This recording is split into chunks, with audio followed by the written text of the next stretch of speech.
Happy ba kayo? Sana totoo, ha? And do you stay happy? O ang dali-daling mawala yung kaligayahan sa isang ihip ng hangin, tanggal agad? Psalm 63:1, You are my God, I worship you. O Diyos, ikaw ang aking Diyos na lagi kong hinahanap. Very interesting yung pagtagalog ng worship. Nagkaroon ng added meaning yung hinahanap. At dapat hinahanap-hanap ng tao ang pagsamba dahil napakaraking ligaya ang natatamasan ng taong sumasamba. Habang itinataas mo ang Panginoon, kasama kang natataas dahil lagi kang isinasama ng Panginoon. Pero pagka hindi mo pinapansin ng Panginoon, ini-ignore mo siya, siya ibinababa mo, kasama ka rin bababa. Kaya ang taong nagtataas ang pangalan ng Panginoon ay lumiligaya rin kasi hindi kanya iiwan habang itinataas mo siya. Be happy, worship the God revealed by Jesus. Bakit sinabi natin the God revealed by Jesus? Because there are many misrepresentations of God revealed by many false prophets, by many unkind teachers, unenlightened preachers. So, if you want to be happy, worship the God revealed by Jesus. Kasi meron nga worshipful, pero ang sinasamba hindi yung uri at anyo ng Panginoon ng ating Diyos sa langit na ipinakikilala ng Panginoong Hesus. Kaya ang pagsamba tuloy nagiging oppressive, nagiging restrictive, at nagiging dahilan ng marami pang mga lungkot at takot. Bakit yung imahe ng Ama na ipinapakilala ni Jesus ang dapat nating sambahin at makilala? Because Jesus is the true and faithful image of God. Walang iba nahihigit kay Jesus bilang pinakamalinaw na imahen pagpapakilala ng Ama sa langit. Colossians 1:15, si Kristo ang larawan ng Diyos na di nakikita. Ang Diyos ay di nakikita. Sa Old Testament, pag nakita mo ang Diyos, mamamatay ka. Pero ipinakita ni Jesus, nakikita na tuloy ang Diyos sa pamamagitan ni Jesus. A distorted image of God was presented by the Pharisees. And it continues to be presented by many teachers and preachers, a distorted image of God. Kaya pinagbabawal ng Diyos ang paggawa ng mga Diyos-Diyosan. Hindi lang ito mga rebultong kahoy o bato. Ito yung mga rebultong nasa loob ng isip ng tao. Yung kinakatahan ng isip natin na itsura, karakter ng Diyos na mali naman. So maraming imahen, hindi lang yung physical na pinanggigigilan ng mga Bible-based Christians. May mga imahen na nasa loob ng utak, doon nakaukit, na ang Diyos ay malupit, ang Diyos ay galit, ang Diyos ay ganito, ang Diyos ay nakakatakot, na mga imahen na itinuwid ng Diyos sa pagpapakilala niya sa kanyang sarili sa pamamagitan ni Jesus. Jeremiah 5:31, doon sa mga nagtuturo ng mga baluktot na aral tungkol sa Diyos, pawang kasinungalingan ang pahayag ng mga propeta, ang kanilang utos ang sinusunod ng mga pare. So nakikita niyo sa buwatan ng prophet at ng priests sa Israel, sinasabi ni Jeremiah, kabalbalan ang itinuturo ng mga propeta, kaya kabalbalan din ang sinusunod at ipinasusunod naman ng mga pare sa mga tao. Kaya ipinadala si Jesus para ituwid ang mga kabalbalan na yan. Isaiah 29:13, sasabihin naman ni Yahweh, sa salita lamang malapit sa akin ang mga taong ito, at sa bibig lamang nila ako ay ginagalang. Subalit, inalayo nila sa akin ang kanilang puso, at ayon lamang sa utos ng tao ang kanilang paglilingkod. Si Yahweh ang nagsasabi. Yung mga religious activities sa mga tao na yan, di ko yan gusto. Kasi imbento lang nila ang pinagmumula ng mga kautosan na yan. Nakaka-oppress, nakakapagpalungkot, nakakabawas ng ligaya ng buhay, therefore, presenting or misrepresenting God. Mark 7:8, sabi ni Jesus, sa mga religious people of His time, binabaliwala ninyo ang utos ng Diyos at ang sinusunod ninyo yung mga tradisyon ng tao. Sa makatuwid, ang napakaraming katuroan sa lumang dipan, ginagawa ng mga Israelita, pinagpapakamatayan nilang sundin, sabi ni Jesus, tradisyon lang yan ng tao. At kasama doon ang lahat ng itinuwid niya 10 walang gagawa pag Sabat, bawal ang kumain nito't ganun, ng mga babae, bawal sa ministry, etc., etc. Sabi niya yan, gawa lang yan ng tao. Kaya itinuwid niya. Worshipping God as presented, as represented by Jesus, gives salvation, acceptance, not rejection, peace, not trouble, rest, which all amount to happiness. Pag sumamba ka sa Diyos, Diyos na ipinakikilala ni Jesus, ang bunga sa buhay mo noon, happiness. Gaan, hindi bigat. Laya, hindi tanikala, hindi kulungan. But worshiping the distorted image of God, misrepresented by many religious teachings, gives judgment, stress, and fatigue. Kaya marami mga tao habang nagiging mas relihiyoso, mas napapagod, mas sumasama ang ugali, mas lumulungkot, mas nagigilty. Pagka ang inuna mo ay mga kautusan, mga tradisyon, mga conservatism, hindi ka liligaya. Galatians 3:10-11. Ang lahat ng nagtitiwala sa pagsunod sa kautusan ay nasa ilalim ng isang sumpa. So, sunod ka ng sunod sa kautusan dahil doon ka naghahanap ng ligaya, doon ka naghahanap ng kaligtasan. Sabi ganoon, daig mo pa ang isinumpa, daig mo pa ang nakulam, daig mo pa ang nagkaroon ng parusang buhat-buhat mo. Sapagkat nasusulat, sumpain ang hindi sumusunod sa lahat ng nakasulat sa aklat ng kautusan. So pagka ikaw ay nagpailalim sa kautusan, dapat sundin mo lahat. Kasi pag meron kang hindi nasunod, sinusumpa ka.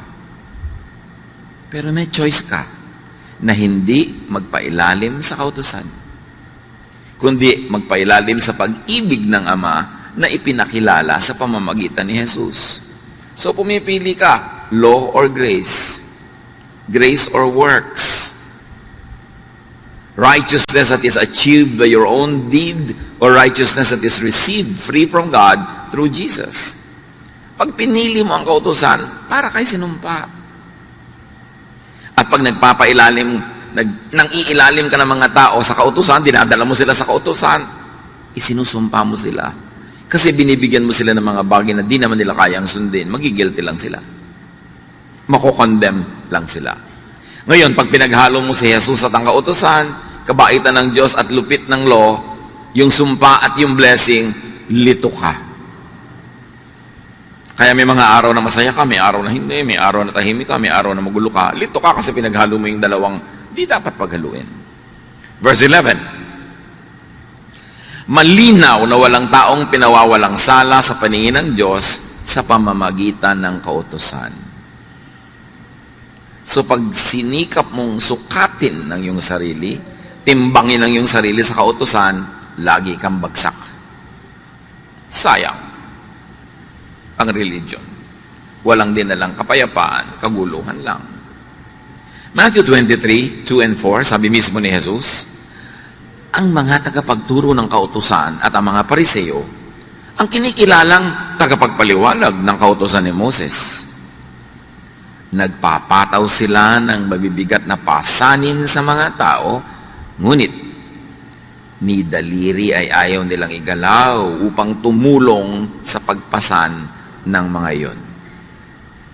Pag sumunod ka daw sa mga pariseo at yung mga modern versions nila today, kasi sinasabi nila, tagasunod sila, tagapagpaliwanag ng utos ni Moses, dinadaganan kanila ng ubot ng bigat na dalahin at hindi kanila tutulungan sa paghihirap mo. In fact, dadagdagan nila yun ng pag-uusig at paghuhusga tuwing kulang ka. Lagi ka namang kulang. So, lagi kang pagod. So, be happy. Worship God as represented, as presented by Jesus. Anong Diyos ba yung ipinakilala ni Jesus? Ba't siya ipinadala? Para ituwid ang mali, itama ang liko, liwanagan ang madilim, ipakilala ang Ama sa tamang paraan. Napakahalagang makilala ang Ama sa pamamagitan ng anak, because He is the image of the invisible God. So stay happy, keep worshiping. Pwede ka naman magdasal sa bahay eh. Pwede ka naman magbasa ng Biblia sa bahay. Pero bakit pa magpapagod ka, tatawid ng ulan o alikabok, init o lamig? Because there is happiness in corporate worship. Pagka mga anak ng Diyos ay nagsasama-sama para magpuri, magpasalamat, bumababa ang luwalhati ng Diyos in a very special way. So defend and protect your worship from the thief. May magnanakaw eh. Ninanakaw yung worship. In fact, dumating ka na nga sa worship place, hindi ka pa rin maka-worship kasi nainis ka, nanakawan ka na naman. Kasi naghanap ka ng mali, nanakawan ka na naman. O nagpapaabala ka sa text and text sa'yo na wala na makatuturan habang nag-worship ka, nanakawan ka nun. Kaya textan mo, hoy, magnanakaw, tumigil ka. Ninanakawan mo ka ng worship time ko eh. Diba? Yung mga dumadapo sa isip mo na kung ano-anong mga guni-guni, mga alalahanin, dinanakawan ka. Nandiyan ka na nga, nanakawan ka pa rin. Sayang naman. Buti pa, hindi ka na dumating, pa hindi ka nagastos ng pamasahe, oras, yung pala nananakawan ka rin eh. Kaya dapat ipaglaban yan. John 10:10, dumarating nga magnanakaw para lang magnakaw. Pumatay at manira. Naparito ako upang ang mga tupa ay magkaroon ng buhay na masaganang lubos. At yun ang gusto ng Panginoong Diyos, ang Ama sa Langit, na ibibigay ni Jesus sa atin, kalinawan ng isip para tayo lumigaya sa buhay. At isa doon, maunawa natin yung ligaya, ma-enjoy natin yung ligaya ng pagsamba. There is happiness in worship. Marami sa mga nade-depress, isa sa mga nangyayari sa buhay nilang unang-una, tumitigil silang mag-quiet time, manalangin, mag-devotion.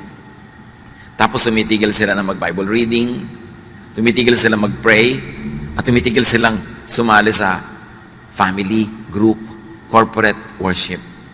Kaya palala ng palala. Psalm 89:15, mapalad ang taong sa'yo'y sumasamba. Sa pagsamba nila inaawitan ka, at sa pag-ibig mo'y namumuhay sila. Kaya yung mga taong laging, ayoko pong sumali ng choir, ayoko pong mag-Sunday school teacher, ayoko magkaroon ng ministry, kasi madalas hindi ako nakaka-attend. Lalo kang sumali. At mas mahigpit yung leader mo ng pag-check ng attendance, pinandidilatan ka na halos maglaglaga mata niya pag late ka, blessing yun sa'yo. Kasi nauobliga kang dumating. Kasi pag dumating ka na, ikaw na yung mabe-bless. Alam niyo yung pagdalo sa mga gawain ng Panginoon?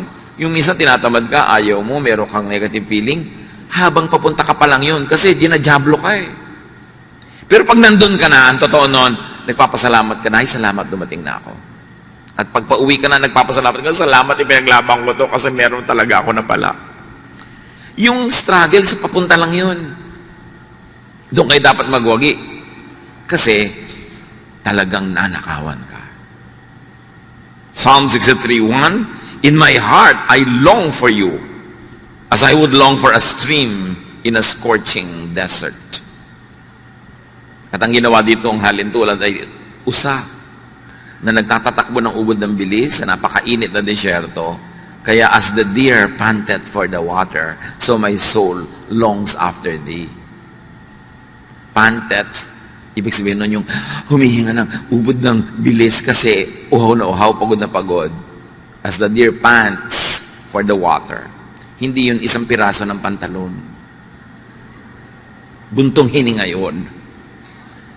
So, napaka-importante kasi sabi niya, para akong usa, uhaw na uhaw ako pag malayo ako sa iyo. Ikaw ang tubig ko, ikaw ang aking living water. So, can you imagine kung gaano uhaw yung mga taong hindi sumasamba? Pero madalas hindi nila alam na yun ang dahilan ng pagkauhaw nila. So worship lifts God up, and in the process, the worshiper is also lifted up. Sabi, bakit po ba natin itinataas ang pangalan ng Panginoon? Ganun po ba siya ka-proud? Gusto lagi itinataas, no? Pag itinataas mo siya, nahihila ka rin niya pataas. Ikaw ang nakikinabang. Pag pinupuri mo siya. Kasi pag pinupuri mo ang Panginoon, nabubuhay sa iyo yung mga pamana sa iyo ng Panginoon. Yung karakter mo na galing sa Kanya, yun ang nang umiiral, yun ang nangingibabaw. Kaya aangat ka at liligaya. Pero pag ang pinupuri mo sa lifestyle, sa salita, sa buhay mo ay ang dyablo, yung mga karakter ng dyablo na nasa iyo rin, ang mabubuhay. Ang siyang mangingibabaw at mananaig, kaya magkakata-dyablo ang buhay mo. Kaya napakahalaga nung pinipili mo ang iniangat, ang Panginoon. In our hearts, there is a God-sized vacuum that only God can fill. Alam niyo naman yung vacuum. Pero sa puso natin, may vacuum yan. May vacuum for kotse. Pag nagka-kotse, lumigaya ka. Sige. May vacuum for love life. Pag nagka-love life, lumigaya ka. May vacuum for pera. Nagka-pera ka, lumigaya ka.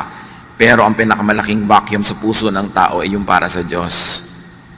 At liban na lang na nandun ng Diyos, kahit mapuno lahat yung ibang vacuum kanina, nagka-kotse ka, nagka-love life ka, nagka-bahay ka, nagka-pera ka, pag wala yung Panginoon sa vacuum niya, hindi ka maligaya. Pero pag ang Panginoon nandun na sa vacuum niya, kahit yung iba wala pa, maligaya ka na rin. Dala ka na. There is a God-sized vacuum that only God can fill. And a lot of that is filled in corporate worship. Kaya ipinaglalaban natin yun eh. Pwede naman tayo mag-worship na lang kanya-kanya, sa kanya-kanya mga sulok-sulok, gilid-gilid. Why rent a big place like this and pay for electricity and water and everything? Because we need a place where we can all worship together. Because God is delighted in worship that is comprised of many people, His children. At sa worship na yun, hindi lang yung nagkakakanta ka, nagdadasal, nagkakakilala kayo, nagkakatulungan, nagmamahalan kayo. Yun pa ang dapat ma-achieve. Kaya merong corporate worship. Psalm 42 verse 2, my soul thirsts for God, for the living God. Kaya marami mga tao, depressed po ako, malungkot po ako. Ano mo, Diyos lang yan, ang kulang. Kailangan lagay mo siya at yung lahat iba susunod na. Although marami pang ibang pwedeng gawin para yung mga depression na yan ay matanggal, pero inuuna mo yung relasyon mo sa Diyos. Kaya tayo tinuturuan. Ba't ba tayo tinuturuan laging be thankful? Maibig mo sabihin, ang gulgulo na ng buhay ko, be thankful? Yes. Kasi pag inisip mo yung dapat mo ipagpasalamat at nagpasalamat ka, ang nabubuhay sa iyo yung espiritu ng pagpapasalamat, hindi yung pagrereklamo. At pag nabubuhay yung espiritu ng pagsasalamat, nagiging magnet yon para lahat ng magagandang bagay magdatingan sa buhay mo. Kaya ka tinuturuan to be thankful. Hindi ka para utuin. O hindi ka para mag-in denial na hindi naman ka masaya, pupuri ka. Hindi ka nga masaya, kaya magpuri ka at sasaya ka. Dalawa lang yan mga kapatid. Ang saya-saya mo, kaya ka nagpupuri sa Diyos. O ang lungkot-lungkot mo, kaya magpuri ka para ka sumaya. Pareho ang effect. So if you have enough reason to thank God, thank God. But if you have no reason, you think, thank God, all the more that you should thank God para mabukas ang isip mo na oo nga pala, maraming dapat salamat. That's why you should count your blessings. Kung sumasamba, bakit ganun? Pagka hindi sumamba, para kulang ang buhay. Kasi nakita na nila ang luwalhati ng Panginoon. Sumasamba sila. Psalm 63:2, I have seen your power and your glory in the place of worship. Or translated another way also very correctly, grammatically, is when I worship. I see your power and your glory when I worship. And it is I, not we. Kasi personal. Pag sumasampa ka sa Panginoon, ikaw ang nakakadama. Nakikita mo, hindi ng mata, yung kaluwalhatian ng Diyos. Nakikita ng spiritual eyes mo yun. That's why you are filled up. You are uplifted. That's why worship, although it might be demeaning, but we don't want to demean it, but worship is therapy. Kailangan ng tao sumasamba. Kailangan nga, kaya pag may kumakanta, dapat wala siya, dapat tama siya sa tono. Kasi sambang-samba ka na, tapos biglang ay half note. Ay, wala sa tono. Ay, lumipat ng key. Diba? Ay, lumandag ng 2 octave ang singer. Paano ka mabe-bless doon na aabala ka nung kakulangan niya ng preparasyon? Kaya dapat excellent hindi dahil para tayo ma-oppress, kundi para walang bara. Kasi pag hindi excellent ang gawa ng mga nagkagumagawa, hindi bumabara. Kaya duty mo na gandahan yan para hindi ka maging issue. Yung yung singer ka, kakanta ka para sa Panginoon, tapos ang suot mo para kang payaso. Naabala yung mata namin. Diba, inisip namin, saan kaya siya galing na karnaval? Kaya dapat yung simple, yung hindi tumatawag ng pansin sa sarili. Kasi ikaw lang napansin namin, hindi na Diyos. Kaya nga pinag-uniform yung mga choir para magkakamukha, hindi yung pagadahan ng damit, pakintapan. Kaya, nakakaabala yung mga bagay. Pati mga katabi, yung may kasama kang bata, ang likot-likot, hindi na naka-worship yung katabi mo. Nakaganon lang yun, pero gusto niya rin yung mukha ng bata na yan.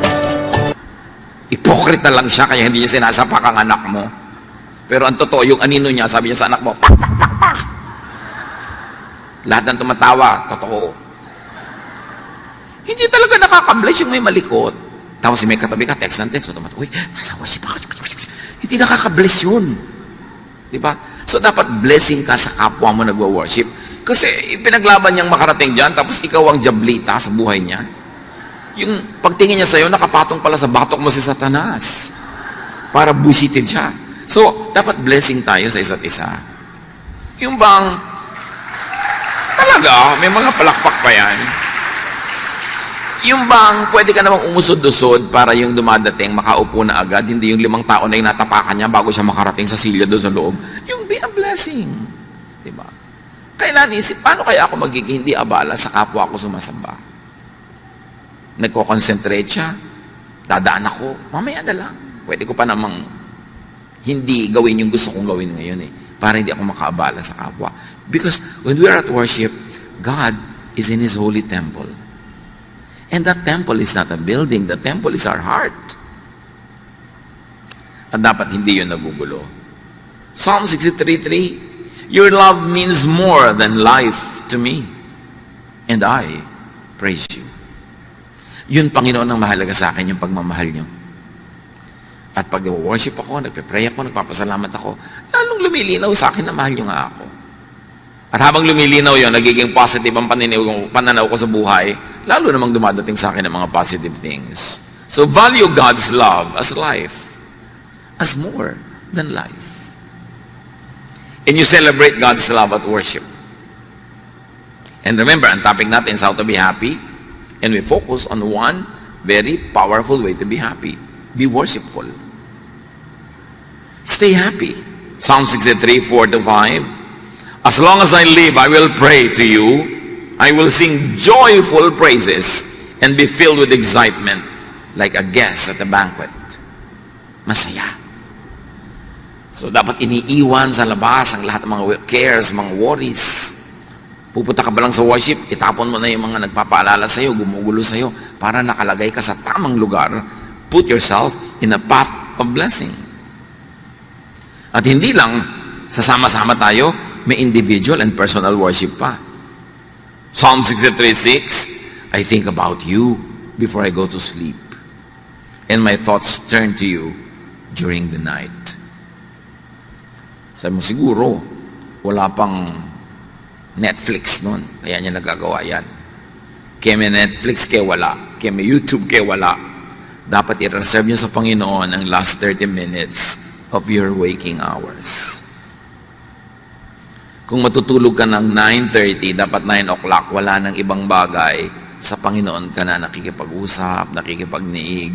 Huwag mong punuin ang lahat ng oras mo ng lahat ng pagod, panood, isip, text, computer, kasi walang natitira sa Diyos. Sabi niya, I think about you before I go to sleep. Can you imagine that? Kung ganong lalim at sarap ng tulog ang mangyayaring bunga niyan. My thoughts turn to you during the night. So think of God before going to sleep, and think of God in your sleep. Kasi ang natutulog lang naman katawan, yung isip gising pa, nananaginip pa nga yun, di ba? Kung ano pa pinag-iisip ng isip. At kung kayo merong problemang hindi nyo alam ang solusyon, may tanong na hindi nyo alam ang sagot, may pasya kayo na hindi nyo mapagpasyahan, bago kayo matulog, sabi niyo, Lord, ibigay niyo po sa akin habang tulog ako para pagising ko nandun na. It works. But you have to think of God before you go to sleep. You have to dedicate your sleep to God. Psalm 63:7-8. You have helped me, and I sing happy songs in the shadow of your wings. I stay close to you and your powerful arm supports me. Deep happiness, joy is in dwelling in the house of the Lord. And that house is not always a physical house. Most importantly, it is your mind. Make your mind, make your thought the habitation of the divine. Gawin natin ang ating isip na tahanan ng Diyos, hindi tahanan ng kung sino-sino. Joy is in being in a state of spiritual oneness with God and God's family. Kaya nagtuturo ng forgiveness. Kaya nagtuturo ng helping one another para may love. At pag may love, may iba pang napuproduce na happiness para sa bawat isang participant in the production of that love. Pag may minamahal ka, may pinapatawad ka, may nare-release na blessing sa kanya at sa iyo at sa lahat ng nakapaligid sa inyo. And that blessing is more than the sum total of everything you do. Nagpatawad ka ng isa, nagpatawad siya ng isa, ang blessing nyo, 10. Namumultiply. Tuwing nagpapatawad ka, merong bangko sa langit na biglang bumubukas at nakaka-withdraw ka ng happiness. Kaya ka tinuturuan magpatawad. Hindi para ka ipaapi.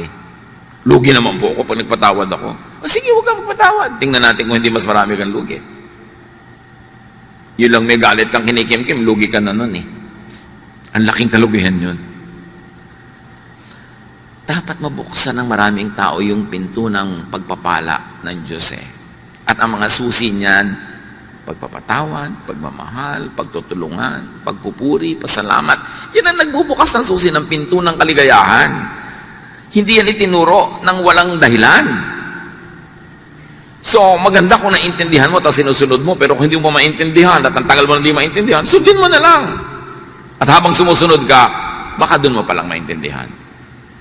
Because while at worship, at hindi lang yun yung formal program ng worship, yung paggawa ng mga bagay na nakakalugod sa Diyos, worship yun. Artist ka, gumagawa ka ng magandang piece of art, worship yun. Singer ka, kumakanta ka, worship yun. At walang secular o holy songs, lahat ng songs sa Diyos. Ang mahalaga yung content. Pinupuri mo ba ang Diyos? Kahit pinupuri mo ang bulaklak na sampagita, pinupuri mo na ng Diyos noon kasi siya ang gumawa ng sampagita. May mga churches, bawal kumanta ng secular song. Ano ba yung secular song? Sino umimbento ng kahulugan ng secular? Walang secular. Because the earth is the Lord's and everything in it. Lahat sa Diyos. Ang mahalaga, paano mo ginagamit yon? Nakakaluwalhati ba sa Diyos? O hindi? Pwede po ba kami kumanta sa worship ng sampagita flower? Pwede, basta ipaliwanag kung sa pagpuri mo sa sampagita, ang pinupuri mo ay nag-create ng sampagita. Aaway-away ka pa din na papasalamat ka sa Panginoon sa scent ng sampagita. Kaya lang baka naman mamaya yung kataman na to ko sa talong, okra, bahay kubo na yun. So, why not? Pero huwag naman laging puro ganun dahil hindi naman malinaw lagi yung mensahe nun eh. Pero why not? For variety. Basta God glorifying. Napakahalaga na makita mo na you can worship God through anything and everything you do. Kung ikaw ay nanay, wala kayong kabudget-budget, ang ulam nyo lang kamatis at saka tuyo. Basta mo na lang ibinatukal doon sa kapraso ng plastic na plato yung kamatis at tuyo. Pwede mo nang arrange na maganda. Hindi ba hiwa mo yung kamatis, korting smiley pa. Worship yun. You're worshiping God by glorifying Him na kahit kamatis at tuyo yun. Ang ganda ng presentation because God is God of beauty. And then liligaya ka pag ganun. Psalm 23:6. Surely your goodness and love will follow me all the days of my life, and I will dwell in the house of the Lord forever. Again, it's not a physical house. Pag yung goodness mo, yung love mo, nakikita sa buhay ko at ginagawa ko araw-araw, daig ko pa ang nasa templo araw-araw. Because my life and my lifestyle becomes your temple. Therefore, with anything and everything I do, I worship.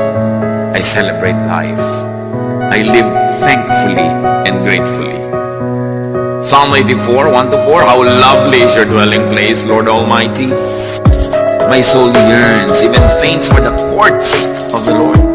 My heart and my flesh cry out for the living God. And up to a point, pwede natin yung i-apply sa places. Gusto ko mapunta sa bulwagan ng mga worship ako, may fellowship napakamasaya, nakakagaan. At yung bulwagan na ay pwede rin nasa puso mo lang. Even the sparrow has found a home, yet the swallow a nest for herself, where she may have her young, a place near your altar. Lord Almighty, my King, and my God. So kahit ang mga ibon-ibon, natutuwa na pumunta sa mga templo, di ba, yung mga places of worship, lalo matataas at tinitira ng mga ibon.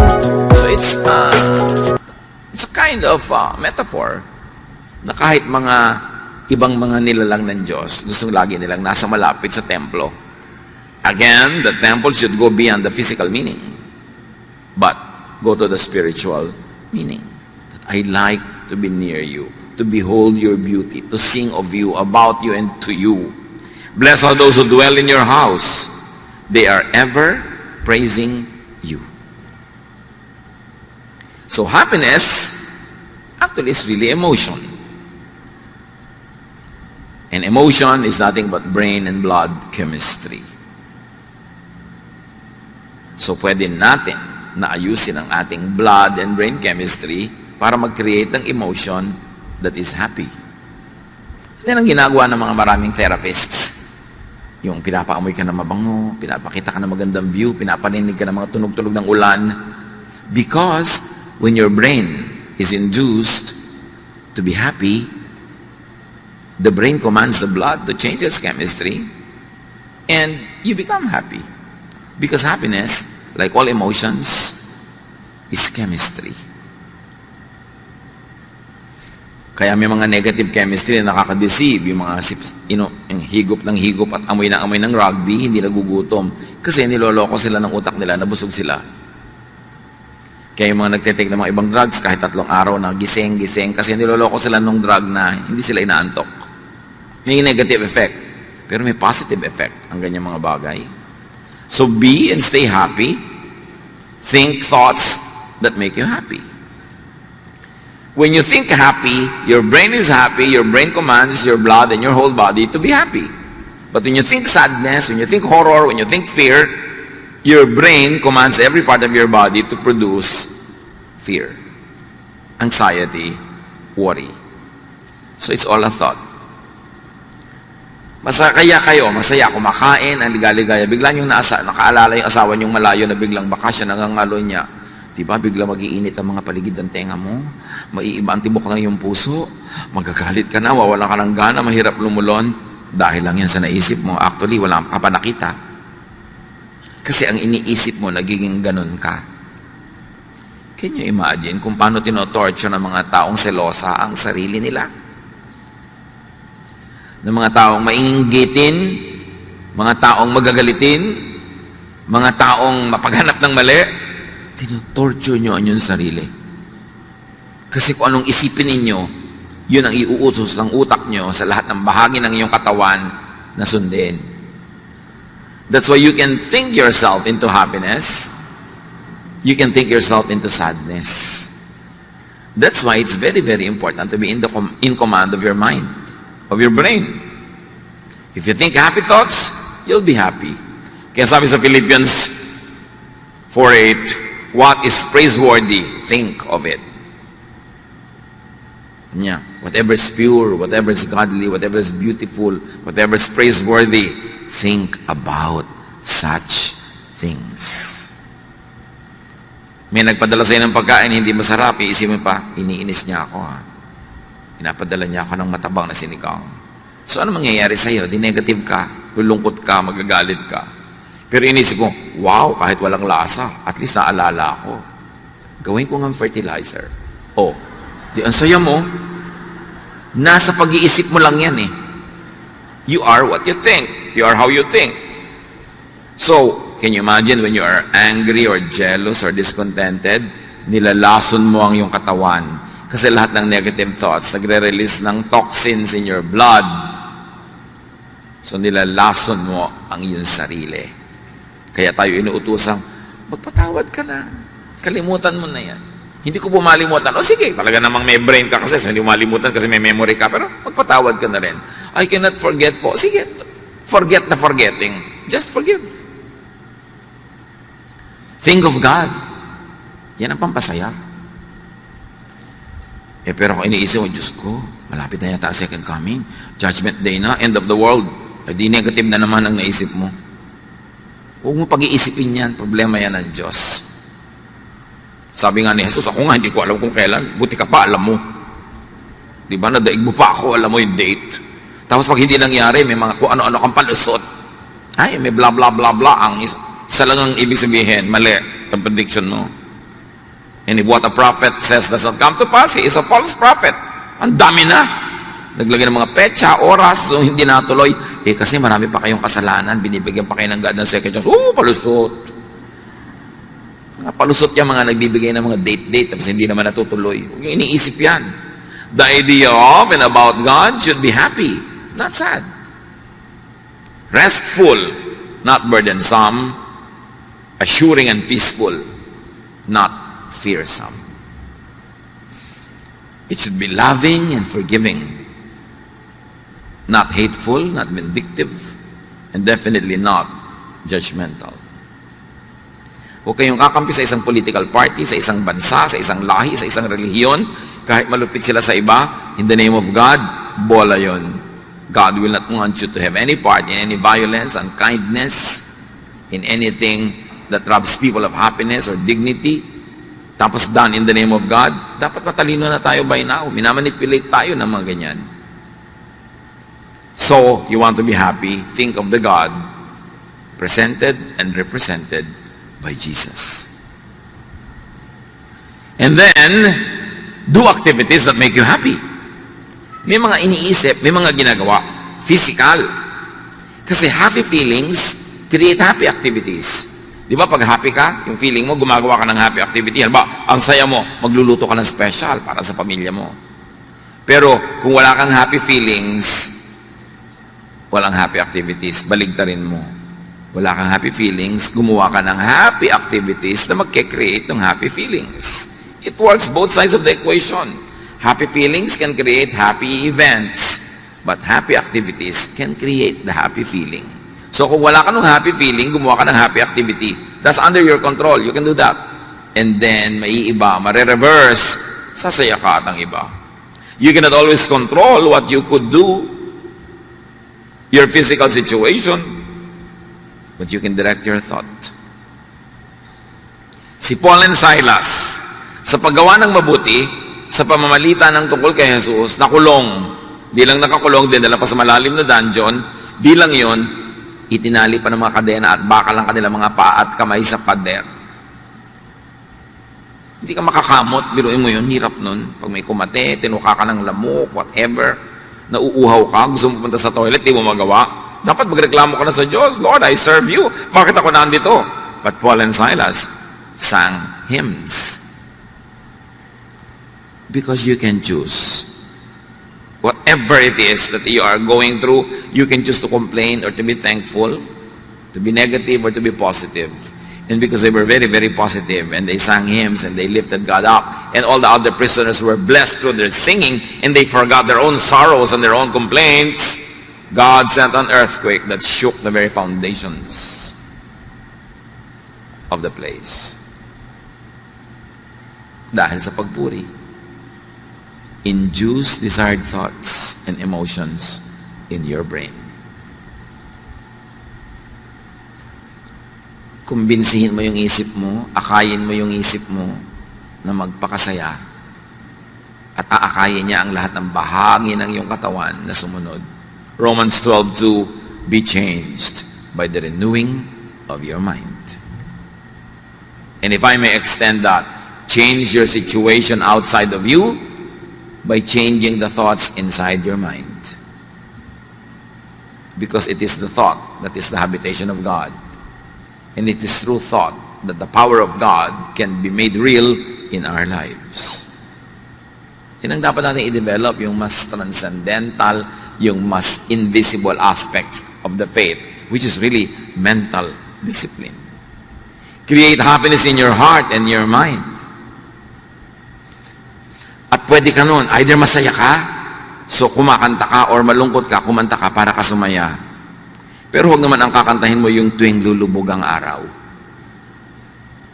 May umabot pa sa inyo sa kanta na yan. Nakakalungkot ang mga kanta, nalulungkot ka na nga. Dapat ibahin mo, baliktarin mo. So let and make sensations of sound. Alam niyo, lahat ng buhay may tunog. Yung tinetest ka dito ng takbo ng ugat sa iyong leeg, pag pinakinggan mo yung machine, brrrr, brrrr, gumaganyan-ganyan, yung pala hindi mo nadidinig, pero through a machine, dinig. Because lahat ng life may sound.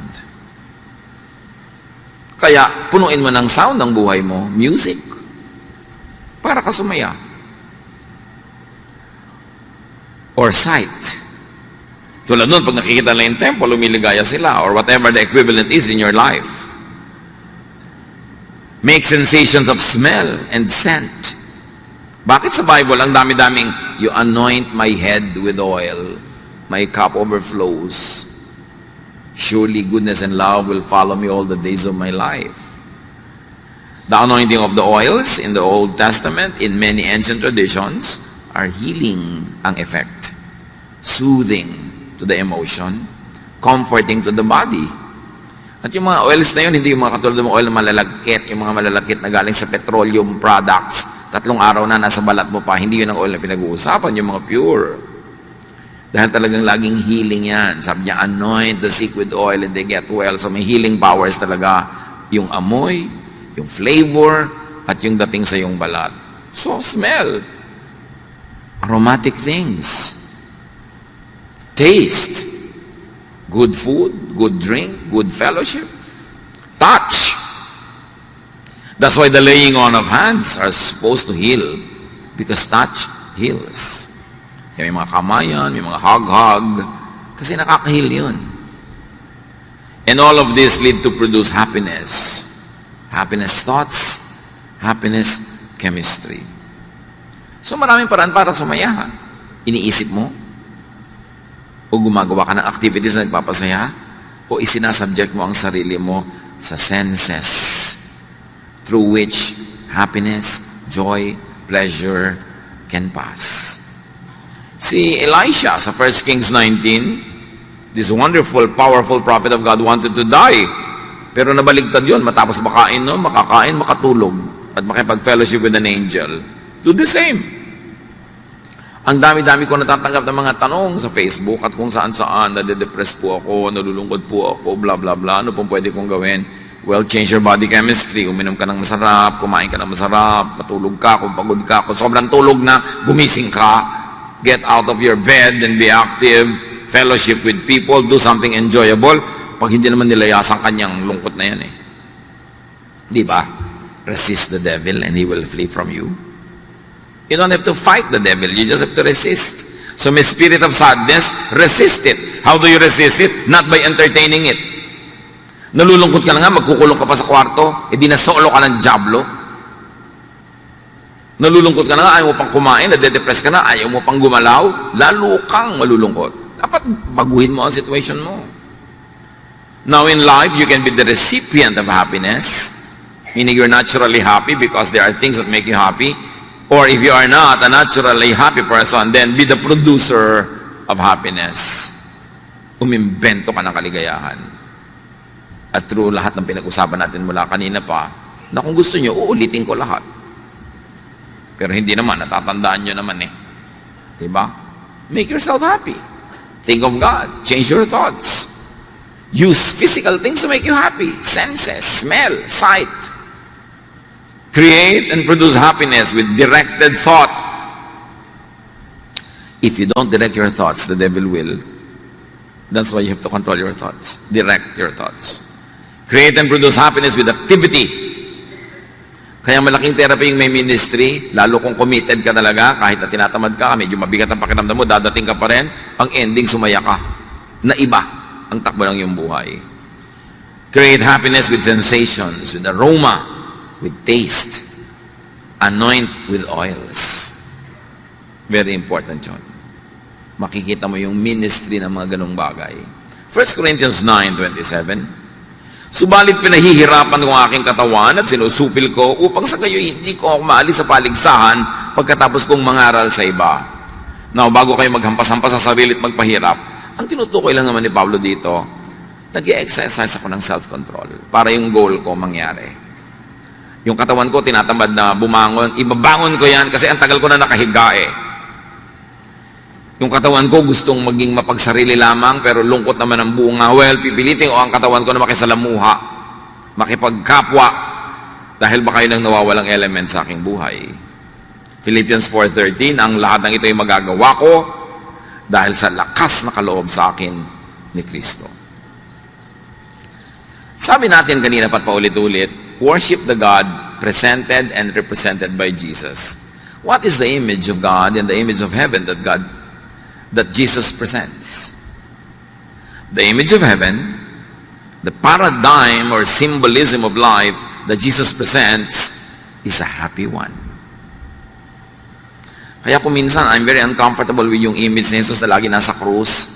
Para namang ilang oras lang naman siyang nasa krus, tapos forever ayaw mo nang alisin doon, nakapako na. If ever there are images in religious statuary that's very uplifting, it is the risen Christ. Ang lungkot-lungkot naman ng imahe ng crucifix eh.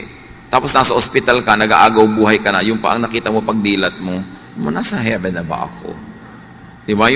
Bakit kailangan yun? Kailangan malungkot. Sasandali lang naman yung nangyari. We appreciate the meaning of the cross, but do not trap Jesus in the cross. He was there only for a few hours. Ang image na ipinapakita sa atin ni Jesus tungkol sa kalangitan, sa paghahari ng Diyos, ay makikita sa kanyang hilig magpakain. Pinakamadalas at pinakamadramatic ang mga pagpapakain ng Panginoon sa mga tao. Like, Jesus fed the 5,000 miraculously with 5 loaves and 2 fish. And then the lasting image of Jesus that we keep repeating is the Lord's Supper, eating, drinking. And the Lord was accused of eating with sinners. He was called a glutton and a drunkard. The first miracle was to produce wine at a wedding in Cana. And the parable, the symbol of heaven, symbolized by the wedding banquet, is that anyone and everyone is invited. This is all about food. This is all about sharing a fellowship. This is all about the table. This is enjoyment. This is happiness. This is the message of God through Jesus. Enjoyment, happiness. By being together, by sharing, by eating together.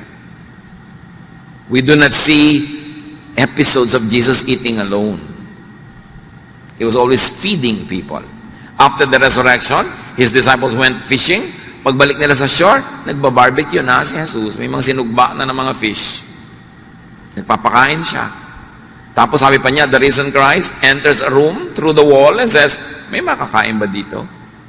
You know why eating lagi? Because when people eat, they sit together.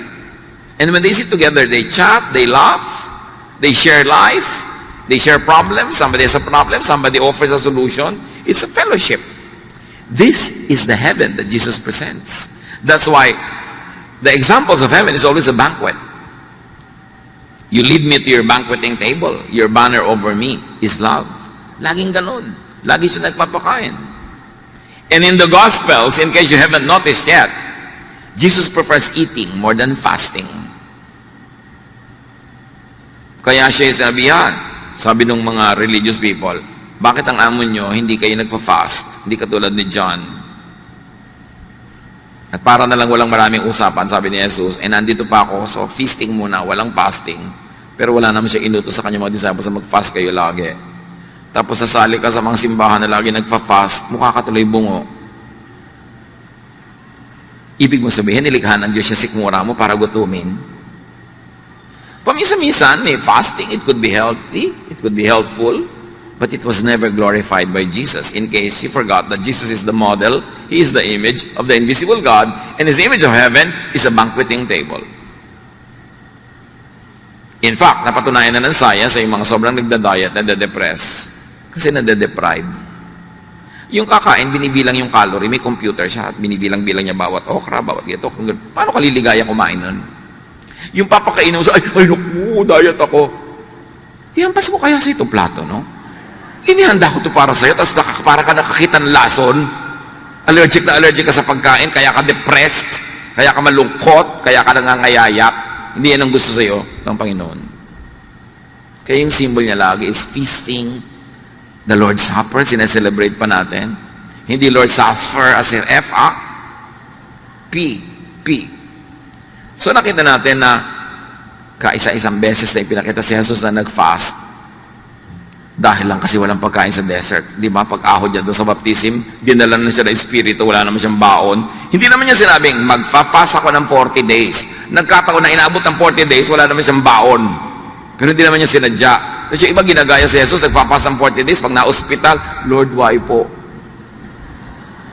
Sumusunod naman ako sa inyo. Sino may sabi sa inyo, gayahin mo ako? Wala lang akong baon nun. Bakit gino-glorify ang ganyang mga bagay? So, he eats with people most of the time. Why? To show that God is in fellowship with the people in an open table. Open, ha? Everybody is welcome. Babae, lalaki, makasalanan, hindi makasalanan, tax collector, sinner, Hebrew, Greek, whatever, welcome, open table. Ibig sabihin, kalimutan nyo na yung mga division na yan para tayo sumaya. Mga exclusive nyo na yan na pampalungkot. Fasting is individual and could be unhappy, while group dining is communal and usually happy. So yun ang model ni Jesus. Gaano natin siya kakilala? Kaya nga ang mahalaga yung the God presented by Jesus, not by the Pharisees. So be happy and stay happy. It's the primary duty of life. Let happiness come to you, or you create it if it takes long to come. And then make others happy. Kung may mission ka sa buhay na mahirap i-define, padaliin mo, make others happy. At pati ikaw, sasaya pag nagpapasaya ka.